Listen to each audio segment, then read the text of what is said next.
Culver City Police Department had a antique car show, and they still have this 1930s police car. They say it's ready to go into service at any time.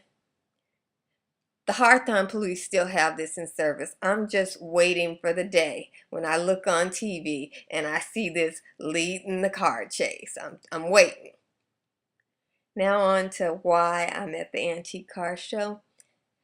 These cars for me remind me of my childhood. I remember when my mother was able to get a 1960 something Chevy Malibu in this green.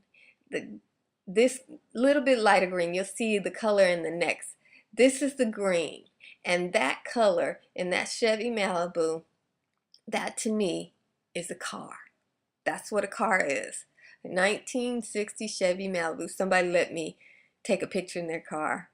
That's what a car is to me. They quit making cars in 1969. Ever since then, they've been making vehicles. 1969 was the last car ever made. And what is the difference between a car and a vehicle? When my mama got that Chevy, we were able to get into the car, turn the engine on, and it turned on that's my car right there. That's my car. One day I'm gonna get that.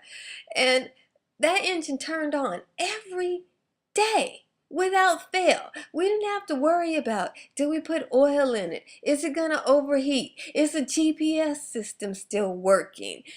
Is the air conditioning working? Does it have this? Do we have to put in new sparks or whatever these little things you have to put in to make your car work today? Is that little voice in the car going to alert us that something else in this vehicle is no longer working, and that item no longer working is going to shut off the car part of the car?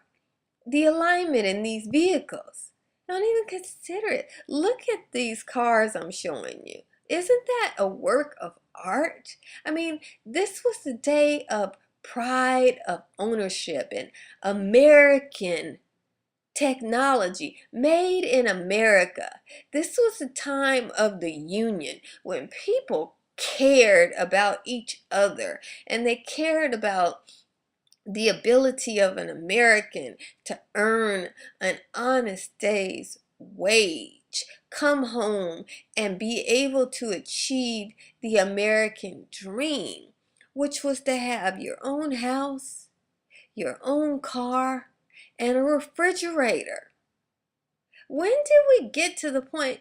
I mean, look at the wheels on these cars, because wheels were important. A car's alignment is in the wheels.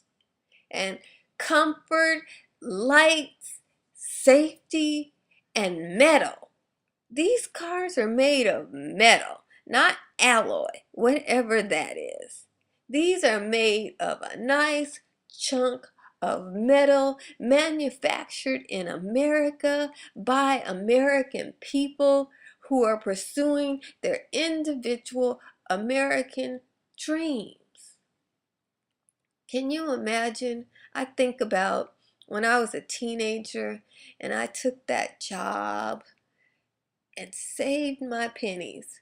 I didn't go shopping. I didn't have a membership to a shoe club or a makeup club, because I had a goal and a vision that was greater than that. And this was it right here. That car right there, that's what I wanted. That's what I was saving up for. So that I could fit all my girlfriends in the car. And I knew my girlfriends' daddies, I didn't have my father in the house, my girlfriends' daddies would fix the car up for us. And we'd be able to go where we wanted to go. We'd all put in our gas money, and when we got where we were going, we were poor. We had to put in money for food too. So we put in our money and get ourselves something and split it. But that was the American dream. Oh my goodness, I'm crying as I think about it. But it was wonderful. Let me pause for a second, get myself together, and I'll get back to talking to you. What happened to us when we got to vehicles with air conditioning and all this fabulous stuff? What happened to having Wheels. Remember when a car was called some wheels? Because the wheels were important and the engines were functional. When I drive down the street in my American vehicle, I often pass by a lot of overheated, brand new vehicles. None of these old cars are overheating because they were designed with the environment that a car has to deal with in mind. What is this? I live in Southern California, and these cars are overheating in 80-degree weather every summer. They can't take it. The cars can't make it past 70. But these wheels I'm showing you, they aren't on the side of the road because they were designed. They were engineered in America with the concept that people, when they paid an honest day's wages for something, ought to receive what they paid for. They ought to be able, once you work hard and save up your money, because I saved for my car, okay? My car was paid for. I saved for it, which was the American way. And while you were saving, you could dream about it. You could go on the lot and you could see it. You could sit in it. You could smell that new car smell. 1968 Chevy. Oh, yeah. Look at that beautiful paint job. And take a look at those lights. And you could imagine your family enjoying that vehicle because the car was a family car. It wasn't an individual car back then. If you had a car, it was a family car. And the whole family was getting in the car. Oh, eating on the side of the car. The seats were comfortable enough and easy to clean.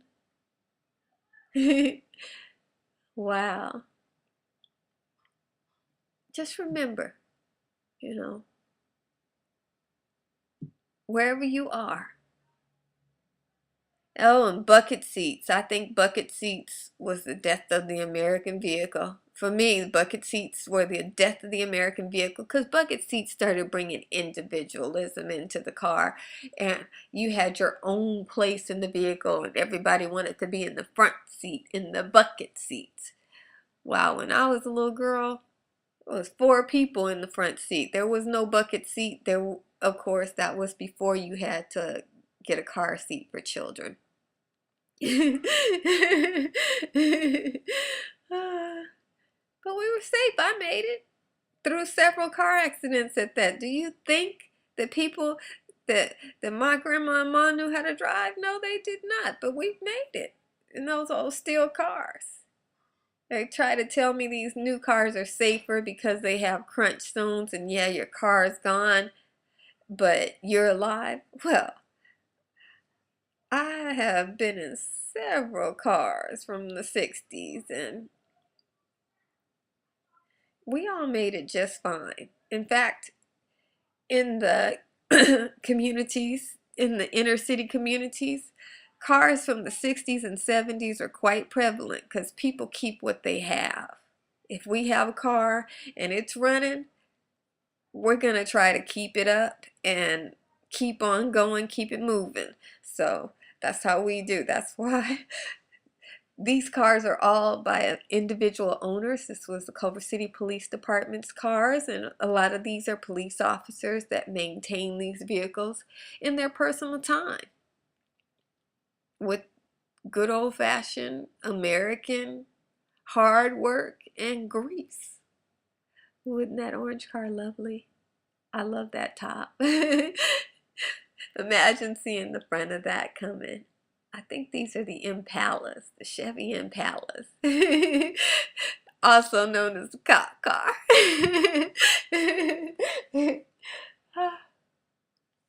Well, I'd like to thank you all for taking this journey, this nostalgic journey with me. As you can see, it's a lot of emotion in the car for me because cars are about freedom.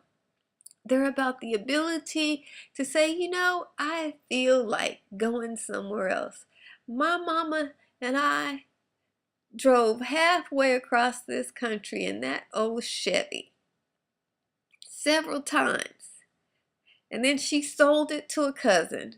And I've been mad about that loss. I've been searching for that car ever since. And my cousin then drove halfway across America a couple of times, and we had one of those new pimp cars. We couldn't get out the city in that thing. I hope you enjoyed this.